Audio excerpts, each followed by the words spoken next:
Short story: The Wrath of the Skull Kid. In the woods where light rarely reached, the Skull Kid sat atop a moss-covered log, gazing into the reflection of a distant past in a small, shallow pond. The memories of his friends, those silent wooden effigies that once danced with him under the moonlight, played before his eyes. All had been taken by a single act: Link's ruthless pursuit of a giant rupee. The hero of time had left him with nothing but the hollow ache of loneliness and the bitter taste of betrayal. But fate had other plans. Deep within the lost woods, beneath the roots of an ancient tree, the Skull Kid found a relic of unparalleled power. Majora's Mask, a vessel of malevolence and ancient wrath, called to him. It whispered promises of vengeance, of restoration, and of supremacy. "Do you wish to be alone forever?" the mask asked, its voice slithering into his mind. "Or do you wish to make them suffer as you have suffered?" With trembling hands, the Skull Kid placed the mask on his face. A surge of dark energy coursed through him, reshaping his frail form into something more.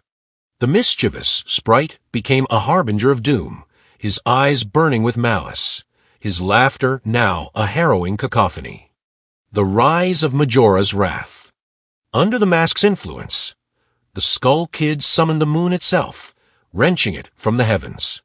Its once serene face twisted into a grimace of hatred, its descent toward Termina a declaration of annihilation. But his ambitions did not stop there. With Majora's Mask, he transcended the bounds of the woods and extended his wrath to Hyrule. Link, weary from his many battles, faced the Skull Kid once more. Yet this was not the playful trickster he had known. The new Skull Kid radiated power, his every movement rippling with intent to destroy. "You took everything from me," the Skull Kid snarled, his voice echoing with Majora's eerie tones. "Now, I will take everything from you." Link fought valiantly, the Master Sword shining brightly against the encroaching darkness.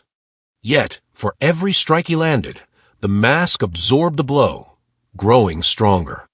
The moon loomed closer, its oppressive presence draining the will of even the bravest. Zelda, desperate to aid Link, called upon the power of the goddesses. But the Skull Kid, emboldened by Majora's power, intercepted her spell, twisting it back against her. "Your gods cannot save you," he hissed. "They are powerless against the will of the Forgotten." The end of humanity. As the moon reached the final moments of its descent, the combined efforts of Link and Zelda faltered. The Skull Kid stood triumphant, his laughter echoing as the celestial body struck Termina and Hyrule alike, reducing the lands to ruin. Humanity's cries were silenced, their cities turned to ash, and the world plunged into eternal night. Amid the desolation, the Skull Kid removed the mask, his eyes reflecting the devastation he had wrought. For a brief moment, he faltered, the weight of his actions pressing down upon him. Yet, Majora's voice soothed his doubts. "They deserve this," it whispered. "They abandoned you, forgot you. Now, you are their god." And so, the Skull Kid, now ruler of a shattered world, sat upon a throne of ruins, his reign heralded by the silence of the dead and the whispers of Majora's Mask.